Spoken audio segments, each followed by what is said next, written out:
నమస్కారం. మన అందరి మదిలో ఎప్పుడో ఒకప్పుడు వచ్చే ఒక ప్రశ్న. మనుషులు ఎందుకు పోరాడుకుంటారు? అదొక శాశ్వతమైన ప్రశ్న కదా. అవును, చాలా సింపుల్గా అనిపిస్తుంది కాని దీనికి సమాధానం అంత సులభం కాదు. అస్సలు కాదు. దేశాలు దేశాలతో, మతాలు మతాలతో, చివరికి పక్కింటి వాళ్లతో కూడా. ఇంట్లో అన్నదమ్ములు కూడా. కరెక్ట్. ఎందుకు? దీని వెనుక సైకాలజీ, సోషియాలజీ అని ఎన్నో పెద్ద పెద్ద సిద్ధాంతాలున్నాయి. కానీ వేల సంవత్సరాల క్రితం జరిగిన ఒక చిన్న సంభాషణలో ఈ సమస్య మూలాలను చాలా స్పష్టంగా కేవలం 2 పాయింట్లలో విడమర్చి చెప్పారు. 2 పాయింట్లలోనా? ఆసక్తికరంగా ఉంది. అవును, ఈరోజు మనం దాని గురించే లోటుగా చర్చిద్దాం. ఇది బౌద్ధ గ్రంథమైన అంగుత్తర నికాయలోని ఒక చిన్న భాగం. అంగుత్తర నికాయ చాలా ముఖ్యమైన గ్రంథమది. నిజమే. ఇందులో మహాకచ్చానుడనే ఒక జ్ఞానికి, ఒక బ్రాహ్మణుడికి మధ్య జరిగిన సంభాషణ ఉంది. ఈ సంభాషణ మన ఘర్షణల వెనుక ఉన్న 2 ప్రధాన కారణాలను చాలా సూటిగా వివరిస్తుంది. సరే, మరి విషయంలోకి వెళ్దామా? ఈ ప్రాచీన సంభాషణ మన సిమ్రణ సంఘర్షణల గురించి ఏమి నేర్పుతుందో చూద్దాం. తప్పకుండా. సరే, కథ చాలా సింపుల్గా మొదలవుతుంది. ఒక బ్రాహ్మణుడు మహాకచ్చానుడి దగ్గరకు వస్తాడు. వచ్చి సూటిగా ఒక ప్రశ్న అడుగుతాడు. ఏమని? స్వామీ, క్షత్రియులు క్షత్రియులతో, బ్రాహ్మణులు బ్రాహ్మణులతో, గృహస్థులు గృహస్థులతో ఎందుకు పోరాడుకుంటారు అని. అంటే ఒకే వర్గానికి చెందిన వాళ్ళు, ఒకేలాంటి వాళ్ళు తమలో తామెందుకు కలహించుకుంటారు అని. ఎగ్జాక్ట్లీ. ఇది చాలా ఆసక్తికరమైన ప్రశ్న. అంటే బయటి వాళ్లతో పోరాడడానికి కారణాలుండొచ్చు, కానీ మనవాళ్లతో మనకే ఎందుకు గొడవలొస్తాయనేది అసలైన పాయింట్. నిజమే. ఇది కుటుంబ గొడవల నుంచి ఆఫీస్ రాజకీయాల వరకు అన్నిటికీ వర్తిస్తుంది. కరెక్ట్. దానికి మహాకచ్చానుడి సమాధానం కూడా అంతే సూటిగా ఉంటుంది. ఆయన ఇలా అంటారు: బ్రాహ్మణ, ఇంద్రియ సుఖాల పట్ల ఉండే ఆసక్తి, వాటికి బానిసలుగా ఉండటం, వాటిమీద వ్యామోహంతో కట్టుబడి ఉండటం వల్లే. అంతే. అంతేనా? చాలా సింపుల్గా చెప్పారు. అవును. సింపుల్గా అనిపించినా దీనిలో చాలా లోతైన అర్థం ఉంది. ఇది మనకు బాగా తెలిసిన సంఘర్షణ. ప్రపంచంలో జరిగే చాలా చాలా గొడవలకు ఇదే మూలం. అంటే భౌతికమైన విషయాల? అవును. భూమి, డబ్బు, అధికారం, వనరులు, హోదా, ఇలాంటివి. నాకోది కావాలి, అది నాది, నాకు ఇంకా కావాలి అనే కోరిక నుంచే ఇదంతా మొదలవుతుంది. 2 దేశాల మధ్య యుద్ధమైనా? అవును. లేదా 2 అన్నదమ్ముల మధ్య ఆస్తి తగాదా అయినా. దీని వెనుకున్న ప్రాథమిక భావోద్వేహం ఒక్కటే: ఆ ఆసక్తి, ఆ బంధం. ఇది మనకు రోజూ కనిపించేదే కదా. ఒక పార్కింగ్ స్పేస్ కోసం జరిగే చిన్న గొడవ నుంచి మొదల్పెట్టే కార్పొరేట్ కంపెనీలలో ప్రమోషన్ కోసం జరిగే పోటీ వరకు అన్నీ ఈ కోవలోకే వస్తాయి. అంతా నాకు దక్కాలి అనే తాపత్రయమే. కరెక్ట్. దీని మనం వస్తు ప్రపంచపు ఉచ్చు అని అనుకోవచ్చు. వస్తు ప్రపంచపు ఉచ్చు. ఆ ఉచ్చులో చిక్కుకున్నప్పుడు మన సంతోషం మనం సంపాదించిన వస్తువుల మీద ఆధారపడి ఉంటుంది. అవి దక్కనప్పుడు సంఘర్షణ మొదలవుతుంది. అవును. లేదా వాటిని ఎవరైనా తీసుకుంటారనే భయం కలిగినప్పుడు ఇది చాలా ప్రత్యక్షమైనది, మన కంటికి స్పష్టంగా కనిపిస్తుంది. అయితే ఇక్కడితో ఆ సంభాషణ ఆగలేదు. ఆ బ్రాహ్మణుడికి మరో డౌటొచ్చింది. ఇక్కడే అసలు విషయం మొదలవుతుంది. ఏంటది? ఆయన ఇలా అడుగుతాడు: స్వామీ, మీరు చెప్పింది సరే, గృహస్థులు, రాజులు, వీళ్లంతా వస్తువుల కోసం పోరాడుకుంటారు. మరి భిక్షువులు భిక్షువులతో ఎందుకు పోరాడుకుంటారు? ఇది చాలా కీలకమైన ప్రశ్న. అవును, ఎందుకంటే భిక్షువులు అంటే ఇంద్రియ సుఖాలను, ఆస్తులను, సంసారాన్నే వదిలేసిన వాళ్లు కదా. కరెక్ట్. వాళ్ళు మొదటి ఉచ్చు నుండి బయటపడ్డారు. వాళ్లకు ఆస్తుల్లేవు, అధికారం మీద ఆశలేదు. మరి అలాంటి వాళ్ల మధ్య కూడా గొడవలుంటాయా? ఉంటే వాటికి కారణం ఏమిటి? ఇది మనల్ని బాగా ఆలోచింపజేస్తుంది. ఖచ్చితంగా. దానికి మహాకచ్చానుడు ఇచ్చిన సమాధానమే ఈ మొత్తం సంభాషణకు ప్రాణంలాంటిది. ఆయనిలా అన్నారు: బ్రాహ్మణ, అభిప్రాయాల పట్ల ఉండే ఆసక్తి, వాటికి బానిసలుగా ఉండటం, వాటిమీద వ్యామోహంతో కట్టుబడి ఉండటం వల్లే. అభిప్రాయాల పట్ల ఆసక్తా? అవును. చూడండి, సంఘర్షణకు రెండో మూలం ఎంత సూక్ష్మంగా ఉందో. మొదటిది భౌతికమైనదైతే ఇది మానసికమైనది. ఇక్కడ అహం తన పట్టును వస్తువుల నుండి అభిప్రాయాలకు మార్చుకుంటుంది. అంటే నా ఇల్లు, నా కారు అనే చోటు నుండి నా అభిప్రాయం, నా నమ్మకం, నా సిద్ధాంతం అనే దగ్గరకొస్తుంది. సరిగ్గా. భౌతిక ప్రపంచాన్ని వదిలేసిన తర్వాత కూడా అహం బ్రతకడానికి ఇంకో ఆధారం వెతుక్కుంటుంది. అదే నేను నమ్మేదే సరైనది అనే భావన.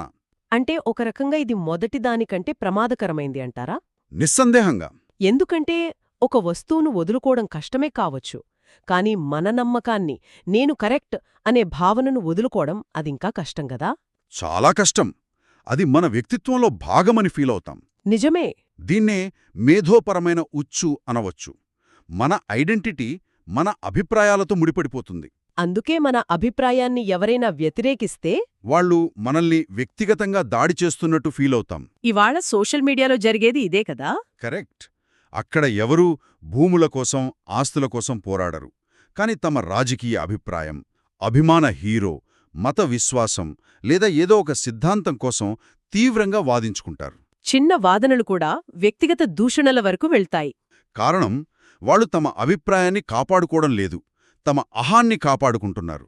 ఇది వింటుంటే నాకొకటి గుర్తొస్తోంది. చాలాసార్లు కుటుంబంలో కూడా వాదనలు మొదలయ్యేదే ఏదో చిన్న విషయానికే. అవును. కాని అది కాస్తా పెరిగి నేను చెప్పిందే కరెక్ట్, నువ్వెప్పుడూ ఇంతే అనే స్థాయికి వెళ్ళిపోతుంది. సరిగ్గా చెప్పారు. అంటే అసలు విషయం పక్కకు పోయి ఇద్దరి అభిప్రాయాలు లేదా ఆ అహాలు పోటీ పడతాయి. ఆ క్షణంలో సమస్యను పరిష్కరించడం కంటే మన అభిప్రాయం గెలవడం ముఖ్యమైపోతుంది. నిజం. సైన్స్, ఫిలాసఫీ, కళలు ఇలా ఏ రంగంలోనైనా సరే గొప్ప గొప్ప మేధావులు కూడా ఈ ఉచ్చులో చిక్కుకుంటారు. అవునా? తమ సిద్ధాంతమే గొప్పదని, ఎదుటివారిది తప్పని నిరూపించడానికి జీవితాంతం పోరాడుతూనే ఉంటారు. అంటే ఆస్తులను వదిలేసినంత మాత్రాన సంఘర్షణ ఆగిపోదు. అది కేవలం రూపాంతరం చెందుతుంది. అవును. పోరాకానికి వేదిక భౌతిక ప్రపంచం నుండి మానసిక ప్రపంచానికి మారుతుంది. ఈ రెండు సమాధానాలు విన్న తర్వాత ఆ బ్రాహ్మణుడు చాలా ఆశ్చర్యపోయి ఉంటాడు. చాక్చాన్. సంఘర్షణకు ఇలా రెండు వేల్వేరు స్థాయిలు ఉంటాయని బహుశా ఆయన ఊహించి ఉండడు. దాంతో ఆయనలో సహజంగానే మరో ప్రశ్న పుట్టింది. అదేమిటి? అయితే స్వామీ, ఈ ప్రపంచంలో ఈ రెండు రకాల ఆసక్తులను, అంటే ఇంద్రియ సుఖాల పట్ల ఆసక్తిని, అభిప్రాయాల పట్ల ఆసక్తిని పూర్తిగా జయించినవారు ఎవరైనా ఉన్నారా అని అడిగాడు. ఇది చాలా సహజమైన ప్రశ్న. సమస్యను విశ్లేషించడం ఒక ఎత్తైతే, దానికి పరిష్కారం ఉందా అని తెలుసుకోవడం ఇంకో ఎత్తు. అవును, ఆ పరిష్కారాన్ని సాధించిన వాళ్ళు ఎవరైనా ఉన్నారా అని. ఒకవేళ అలాంటివాళ్లు లేకపోతే ఇదంతా కేవలం ఒక సైద్ధాంతిక చర్చగా మిగిలిపోతుంది. నిజమే. దానికి మహాకచ్చాణుడు నిశ్చయంగా ఉన్నారు అని జవాబిస్తాడు. తూర్పున ఉన్న సావత్థీ నగరంలో ఇప్పుడు నివసిస్తున్న భగవానుడు, అర్హంతుడు, సమ్యక్ సంబుద్ధుడు అంటే బుద్ధుడు, ఈ రెండింటినీ అధిగమించారు అని చెబుతాడు. ఈ మాటలు వినగానే ఆ బ్రాహ్మణుడి స్పందన చాలా నాటకీయంగా, శక్తివంతంగా ఉంటుంది. ఎలా? ఓహో అలాగా అని ఊరుకోలేదు.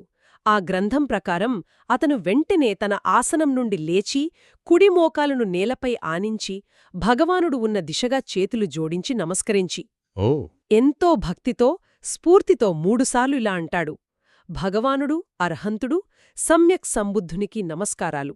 ఆ భగవానుడు ఇంద్రియ సుఖాల పట్ల, అభిప్రాయాల పట్ల ఆసక్తిని నిశ్చయంగా సంపూర్ణంగా జయించాడు. ఆ బ్రాహ్మణుడి స్పందనలో ఉన్న తీవ్రతను మనం గమనించాలి. అవును. ఎందుకంటే అది కేవలం ఒక సమాధానం కాదు, అదొక ఆశ. మానవ సంఘర్షణ అనే ఈ రెండు పెద్ద ఉచ్చుల నుండి పూర్తిగా బయటపడటం సాధ్యమే అని. అలా బయటపడిన ఒక వ్యక్తి మన మధ్య జీవించి ఉన్నారని తెలియడం. అవును. అది ఆయనకు ఒక పెద్ద వెలుగును చూపించినట్టు అయ్యింది. అది కేవలం ఒక థియరీ కాదు, ఒక ప్రాక్టికల్ రియాలిటీ అని అర్థమైంది. అందుకే అంతలా స్పందించాడు. కరెక్ట్. ఒక సమస్య ఉందని తెలియడం వేరు, ఆ సమస్యకు పరిష్కారముందని, ఆ పరిష్కారాన్ని కళ్ళార చూడొచ్చని తెలియడం వేరు. అంటే బుద్ధుడు ఈ రెండు రకాల సంఘర్షణలకు అతీతమైన ఒక స్థితికి ప్రతీకగా నిలుస్తున్నారని మహాకచ్చానుడు చెప్పినట్టు. అవును. ఆయన భౌతిక వస్తువుల మీద వ్యామోహాన్ని, అలాగే నా అభిప్రాయమే సరైనది అనే పట్టుదలని కూడా విడిచిపెట్టడం ద్వారా సంపూర్ణ శాంతిని సాధించారని ఈ సంభాషణ సారాంశం. అవును. నిజమైన శాంతి అంటే కేవలం యుద్ధాలు లేకపోవడం కాదు, మన లోపల, మన మనస్సులో జరిగే ఈ రెండు రకాల పోరాటాలు ఆగడం. వస్తువులతో మనల్ని మనం గుర్తించుకోవడం ఆపడం, అలాగే మన అభిప్రాయాలతో మనల్ని మనం గుర్తించుకోవడం ఆపడం. ఈ రెండింటినీ సాధించినప్పుడే సంపూర్ణ విముక్తి లేదా నిర్వాణం సాధ్యమని ఈ సంభాషణ సూచిస్తోంది. కాబట్టి ఈ చిన్న కాని చాలా లోతైన సంభాషణ నుండి మనం నేర్చుకోవాల్సింది ఏమిటి? క్లుప్తంగా చెప్పాలంటే, మానవ సంఘర్షణకు రెండు మూలాలున్నాయి. ఒకటి, బయటి ప్రపంచంలోని వస్తువుల కోసం, సుఖాల కోసం ఆరాటపడటం. 2, మన లోపలి ప్రపంచంలోని అభిప్రాయాల కోసం, నమ్మకాల కోసం పోరాడటం. మనం దీన్ని ఇలా కూడా చూడవచ్చు కదా. ఎలా? ఒకటి, కలిగి ఉండటం కోసం జరిగే పోరాటం. ఆంగ్లంలో హ్యావింగ్ అంటాం కదా, అది. రెండోది, నిజమై ఉండటం అంటే బీయింగ్ రైట్ కోసం జరిగే పోరాటం. నిజమే. మన జీవితంలో ఎదురయ్యే చాలా వరకు వాదనలు, గొడవలు ఈ రెండింటిలో ఏదో ఒకదాని కిందకే వస్తాయి. ఖచ్చితంగా. ఈ విషయం వింటుంటే నా జీవితంలో జరిగిన కొన్ని గొడవల గురించి ఆలోచిస్తున్నాను. చాలాసార్లు నేను ఏదో ఒక విషయం కోసం వాదిస్తున్నాను అనుకున్నా, కానీ లోతుగా ఆలోచిస్తే నిజానికి నా పట్టుదల కోసమో నా అహాన్ని కాపాడుకోవడానికో పోరాడాననిపిస్తుంది. ఎదుటివారిని ఒప్పించడం కంటే నేను ఓడిపోకూడదు అనే భావనే ఎక్కువగా ఉంటుంది. ఇది మనందరికీ అనుభవమే.